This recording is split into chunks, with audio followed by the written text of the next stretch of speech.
Week one of the primetime matchups for college football are starting. A lot of draft prospects in these games. Notre Dame, they might have a few. Georgia, yeah, they probably have a couple as well. Oregon, always coming at you. There is plenty to go around as we get ready. Oh, and I cannot forget, of course, the Ohio State. We're going to talk about these games, these matchups, and a little bit more today on Locked On NFL Draft. You are Locked On NFL Draft, your daily podcast covering the NFL Draft. Part of the Locked On Podcast Network, your team every day.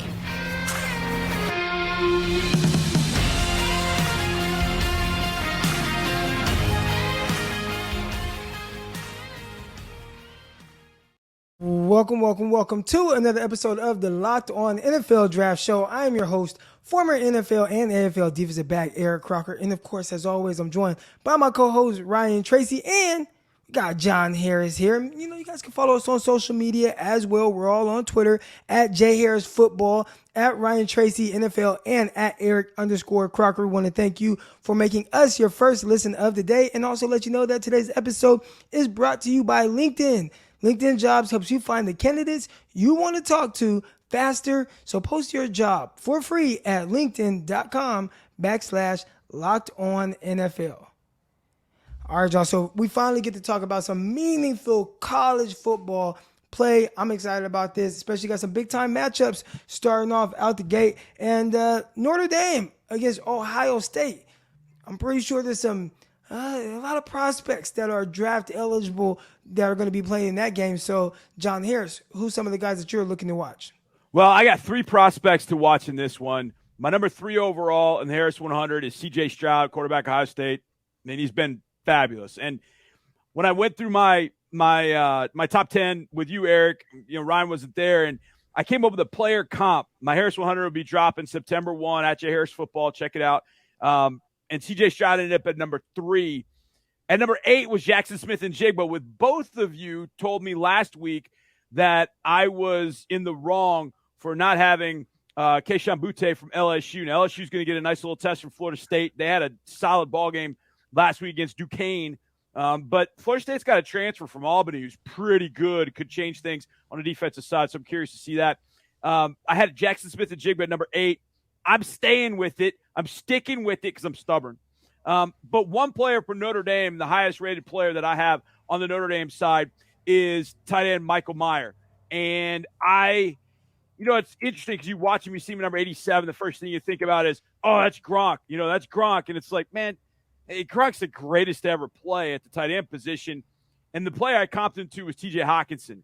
So those three players are the three top prospects that I have.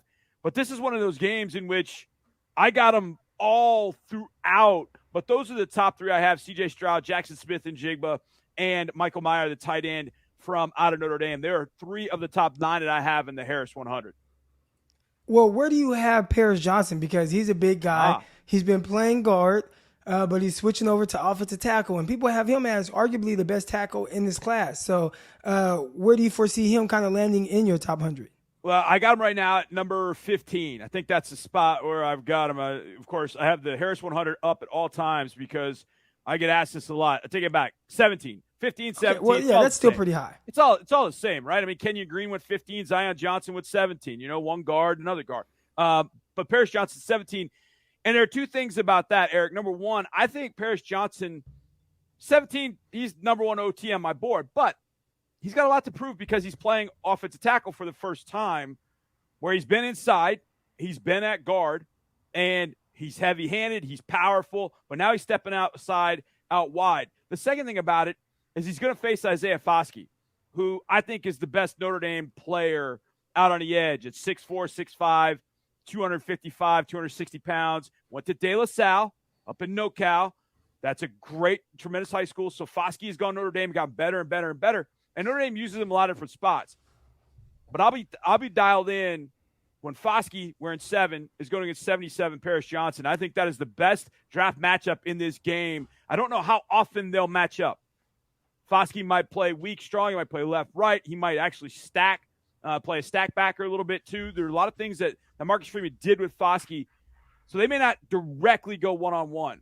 But when they do, Foskey v. Johnson is going to be one heck of a matchup for sure. I hope they do, because Foskey's my number one guy to watch in this ballgame, because I do want to see that head-to-head. And I don't know what you think, but if they shy away from the matchup, that's going to bother me for both those guys, but particularly for Foskey, because I think he's got to take that step forward. And if this is the best you're going to see, which could be the best he sees all season long, I need to see it head-to-head. I can't see any shying away. So that's one guy on there. I like Jack Kaiser. I want to see what he can do as well for that defense. I am a little bit focused on the defense here, but, we'll see what happens for the Notre Dame offense as well. Yeah, no doubt. I think one guy to watch, and, of course, this strikes at defensive back hearts on the left side of the screen here between myself and Eric Crocker. But don't forget about Brandon Joseph, the Northwestern transfer who was one of the nation's leader in interceptions as a true freshman at Northwestern. Was kind of banged up a little bit last year. It didn't all come together, and he decided to transfer over to Notre Dame. Now, he's got great ball skills. He's got tremendous ball skills. I mean, he showed that playing at Northwestern. He's from College Station, Texas, so you know about him a little bit from high school. He's got great ball skills, but he's not a great tackler. And if there is an offense that you don't want to be a bad tackler against, it's this Ohio State crew, because they've got Travion Henderson, running back, who's a true sophomore, who I think will be a top 15 candidate next year. They got Mayan Williams, who is like 5'6" and about 230, and trying to tackle him is like hitting a tank. So if you're not a good tackler against those two, they can embarrass you. They ain't got speed, but B, the power. They can absolutely blow you up, and I think Brandon Joseph's got a lot to prove as a safety for Notre Dame in his first start for the Irish. One last guy that I'm really intrigued to see with on the offensive side of the ball for Ohio State is Marvin Harrison. How far can junior become closer to senior? I'll be watching him quite a bit as well. Yeah, great player to watch. I don't know if he's draft eligible, but he will be either this year or next year. So terrific prospect there. Great lineage there when you talk about the bloodlines with his dad and what he did in the NFL. And he's actually bigger than his dad. So got a little bit better genes there. A guy that's going to really hit the ground running there. And we watched him finally get an opportunity in the Rose Bowl, and he did not disappoint. Him and Jackson Smith and Jigba both went off in that big-time matchup. But when we come back, we're going to talk about some more prospects from the Georgia-Oregon game. Who should you be watching? Going to get to that and more. But first, I want to talk to you about the good folks over at LinkedIn. And as you gear up this fall, you need to find the right people on your team to help your small business fire on all cylinders. LinkedIn Jobs is here to make it easier to find the people you want to talk to faster and for free. All right, create a job post in minutes on LinkedIn Jobs to reach your network and beyond, the world's largest professional network of over 810 million people. Add your job and the people hiring frame to your LinkedIn profile to spread the word that you are hiring, so your network can help you find the right people to hire. Simple tools like screening questions, making it easier to focus on the candidates with just the right skills and experience, so you can quickly prioritize who you like to interview and hire. It's why small businesses rate LinkedIn Jobs number one in delivering quality hires versus leading competitors. All right. LinkedIn Jobs helps you find the candidates you want to talk to faster. And do you know that every week, nearly 40 million job seekers visit LinkedIn? Post your job for free at linkedin.com/LockedOnNFL. That's linkedin.com/LockedOnNFL to post your job for free. Terms and conditions apply. We also want to let you know that, this show is brought to you by Prize Picks. And if you prefer daily fantasy, which I do, all right, Prize Picks is the place for you. And right now, they have everything that you need. All right, you're going to pick 2 to 5 players, and if they will go score more or less than your Prize Picks projections, you can win up to 10 times the money that you deposit on any entry. There's no competing against other people. It's just you versus the projections available. Prize Picks offers projections on any sport that you watch. That's including NFL, NBA, MLB, NHL, PGA, college football, men's basketball, women's basketball, soccer. They have every sport that you need, including tennis, MMA, boxing, all that good stuff. Entries can be made in 60 seconds or less. It's super easy to use. It's safe, and the withdrawals are extremely fast as well. They're currently operating in over 30 states and also our partners above the border north there. You got Canada. You can get it there as well. Download the Prize Picks app right now or go to prizepicks.com to sign up and play daily fantasy sports. All right, first-time users, you can receive a 100% instant deposit match of up to $100 with the promo code Locked On. So if you deposit $100, Prize Picks will give you $100. So you got $200 to play with. If you deposit $50, Prize Picks will give you $50. So now you got $100, all right? So don't forget to enter the promo code Locked On at sign up for an instant deposit match of up to $100. I want to thank you for making Locked On NFL Draft your first listen of the day. And for your second listen of the day, man, you got Locked On 49ers. You got Locked On Chiefs. And make sure you tune into those shows with myself and Ryan Tracy as well. All right, guys, let's get into this Georgia versus Oregon game. And interesting, I love talking about the quarterbacks as well. You got Bo Nix. He travels from Auburn west to the Pacific Northwest, goes to Oregon, but he can't escape the SEC. First game he's playing against Georgia. That's a player I'm really excited to see because, we're talking about someone who started to develop a little bit more as he went on. Last season, he wasn't just this runaround guy. He was a person that was playing a little bit more from the pocket, a little bit more comfortable, trying to run the offense, dealt with some injuries here and there. But overall, I thought that was probably his best year. So you see kind of development going on there. Can he continue that? John, what players are you interested to see? Well, of course, Bo Nix, like you said, I think that's going to help Oregon a little bit. The fact that he's seen that defense or a version of that defense before. It also helps that Oregon's head coach was Georgia's defensive coordinator last year, so he knows a little bit of that personnel. But offensively for Oregon, I think it's on the interior. TJ Bass, offensive lineman, interior guy, a little bit banged up right now. Don't know if he's going to play. Alex Forsythe at center, a guy that's played a lot of football at Oregon. So they're a little bit better in the interior. But where Oregon lost some dudes were the ball carriers. They lost Travis Dye. They lost C.J. Verdell. Those were two guys that really made an impact in that win last year at Ohio State in week 2. They're not going to have those guys. And then you got the Georgia side of things on defense. Yes, all those first-round draft picks are gone, but they still have Jalen Carter, number 4 overall in the Harris 100. Absolute stud, complete stud.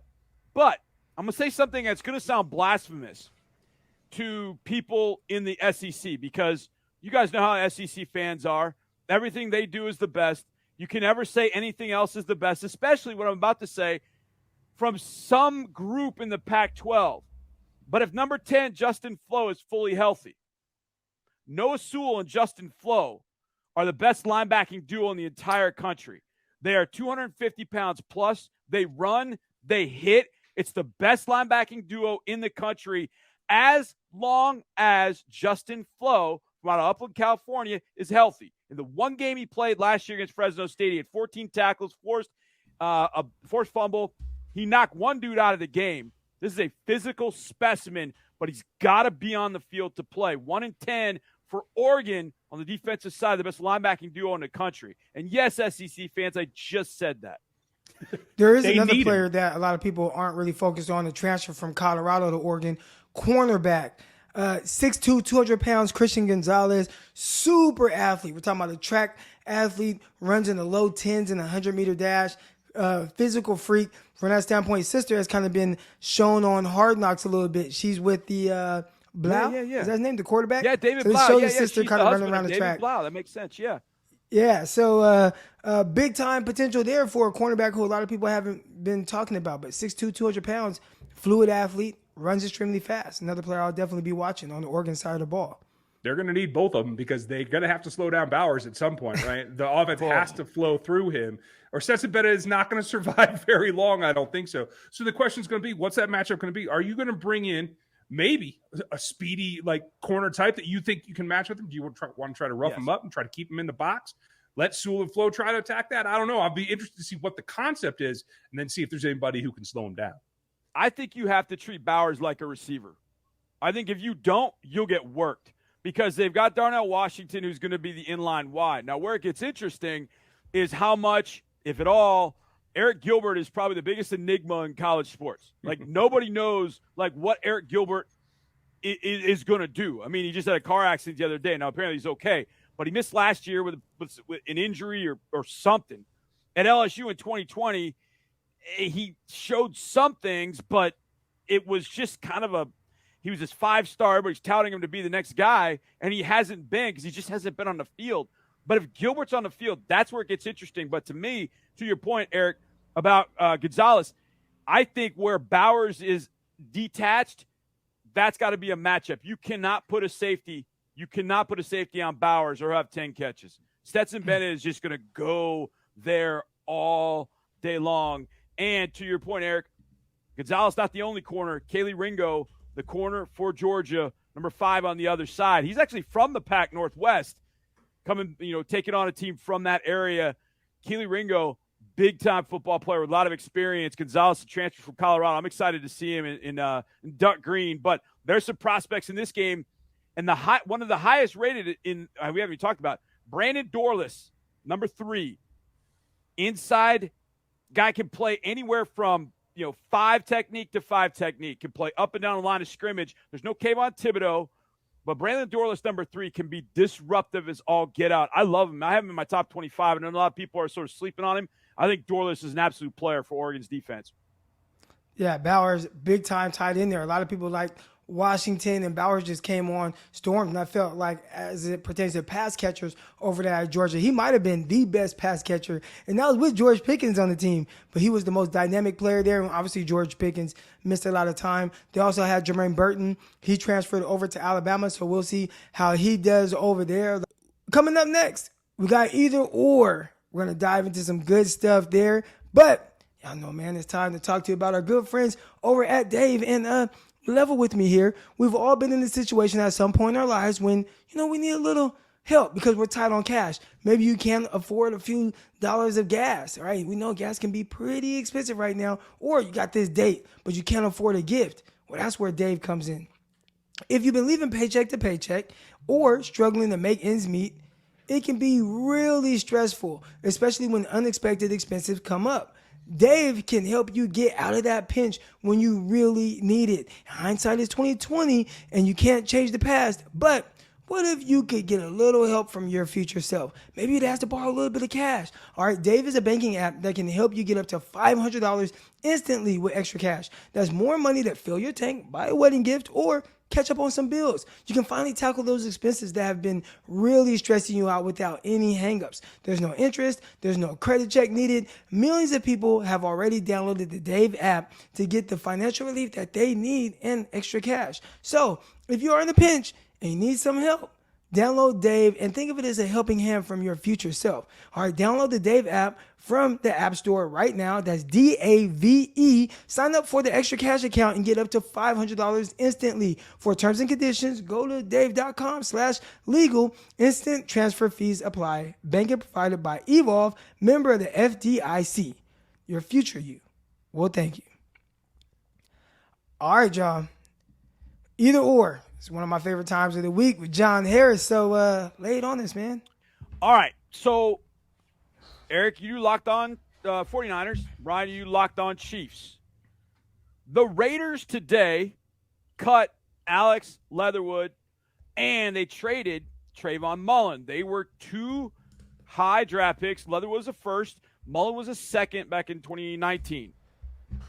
For your teams, would you sign and because I saw your offensive line up close last week, Eric Crocker, I'm making Leatherwood a guard. So, Eric Crocker, you start. I think you definitely have to think about it, right? Will you take either Leatherwood or are you taking Mullen for your roster? You definitely have to think about it. I think the tough thing is when you look at the guard position, you're a first-round pick, and they're just like, we can't even play. Like, we gave you 1 year, yeah, and you couldn't do anything with it. I got to go Mullen, cornerback. Okay. And not just because, I like the cornerback position, but you can always use depth. You can always use an extra cover guy. And maybe he can't be the 1, 2, or 3 on the Raiders. Maybe he can't be the 1, 2, or 3 on the 49ers. But if you can be that 4th guy, that 5th guy, that kind of helps when you just have some injuries that undoubtedly have bit the 49ers in the butt, especially in the secondary, you got to go with Trayvon Mullen. All right, Eric, I got to stick with you for just a second because I did see your team up close. Is it just me, or are those 2 positions the one that could determine the fate? Obviously, outside of Trey Lance. Interior offensive line, guard, and corner, are those 2 positions that you look at and go, man, we got to shore that up as we go through this season, or do you feel pretty good about those spots? I think you feel good about it. In the Texans game, they didn't have their starting corners out there. There was no Travarius Ward, who they just got from Kansas City. Right. There was no Emmanuel Mosley, and I think he's one of the more underrated cornerbacks in the NFL. And then when you look at the offensive line, there was no Trent Williams out there, who's your starting left tackle. There was no the center that they have, Jake Brendel, or your right tackle with Mike McGlinchey. So I think once you get those guys back and they're ready to go, I think that helps your young guards, who the guards are rookies. So they're going to kind of take their lumps, but having, Trent Williams on the side of you as opposed to Jalen Moore, who was just, completely whiffing. It was so bad. I think you go into week one a little bit more confident. Oh, I loved seeing Jalen Moore whiff. No, I'm kidding. But not really. Trey Lance didn't, that's for sure. Oh, man, he had Debo on the over route wide open on the one he got sacked. I was watching Debo the whole way. Debo was wide open. He walks in the end zone. There's nobody within 20 yards of him at that point. Ryan Tracy, Chiefs, you have an opportunity to grab a former Raider, which I'm sure you love. Alex Leatherwood, I'll let you play him at guard or tackle, or Trayvon Mullen, the corner. Who's it going to be? I'm not sure Mullen could make the 5 spot on the corner group in Kansas City. They are taking 3 rookies onto this roster. Obviously, Trent McDuffie, the first-round pick, but also with Josh Williams. And my guy, Jalen Watson, a 7th-round pick, has made this roster and improved. Yeah. I'm not sure Mullen can beat him out, I got to tell you. So the question becomes, he can't play guard, but can Alex Leatherwood actually hold up a tackle? Because they could use some depth on the outside. It looks like Derek Kennard's going to have to kick inside for the Kansas City Chiefs to be the backup to Trey Smith and Joe Thuney. So I would have to go Leatherwood. I'm not giving him a huge bonus, but I'm bringing him in. Leatherwood and Kennard battling to back up Trey Smith.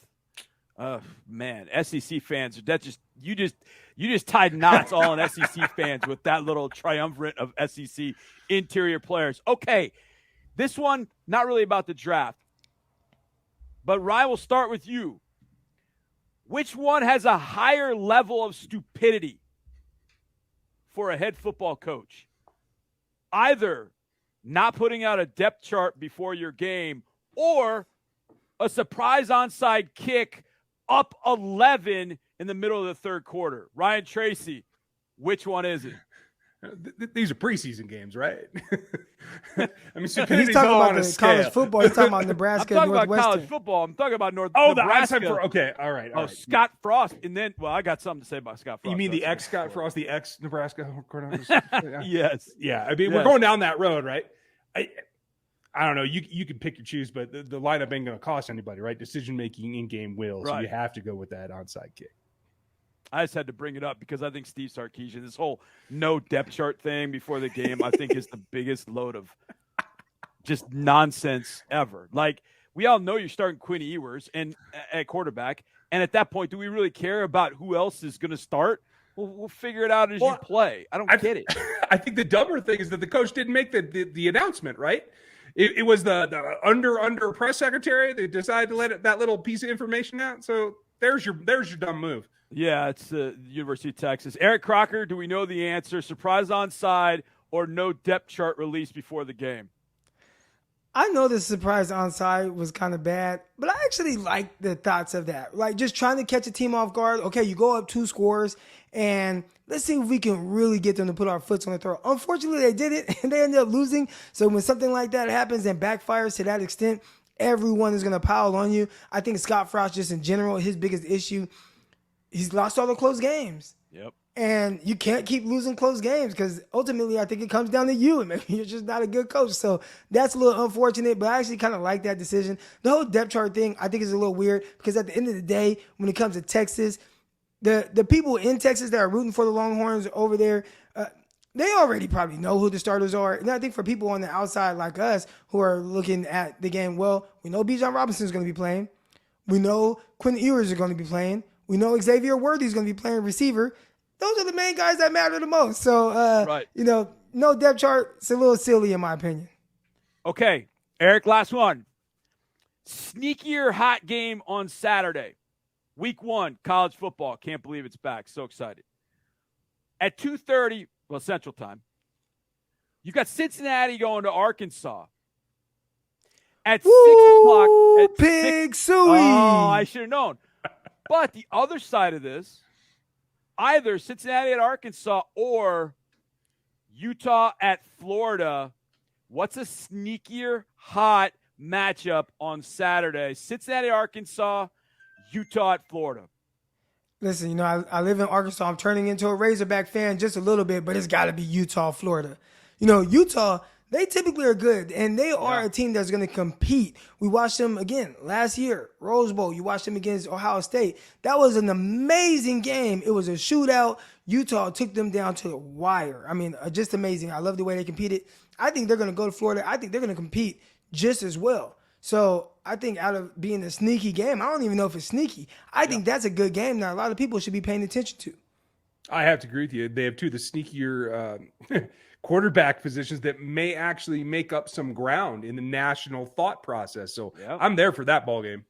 Yeah, Anthony Richardson for Florida has got a lot of tools. And Cam Rising from Utah just finds ways to do things very well. And, oh, by the way, he was a University of Texas transfer. He gets away. He just goes to Utah and takes that team to the Rose Bowl. Meanwhile, Texas, well, I don't want to get into that. That would just be bullying at that point. But that's going to be a very good game. And I know Eric Crocker, having played defensive back, you will love, if you haven't seen him, Clark Phillips III for Utah. I think he might be my highest-rated nickel that I have in the Harris 100. I think I have him in the 30 range. Clark Phillips, he'll be wearing number 1 this year. That dude is all over the place. He's got some Mike Hilton sort of little man complex where he's going to make you pay because he's 5'10", 5'9", but he's going to be making plays. Clark Phillips, I'm looking forward to seeing him play.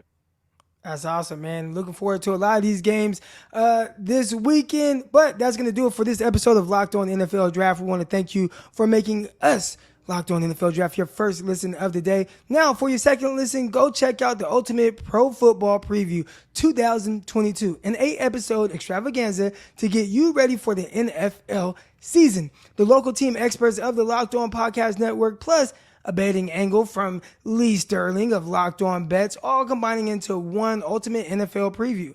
Search the Ultimate Pro Football Preview 2022 on your Odyssey app, YouTube, or wherever you find your podcast. But that's going to do it for us.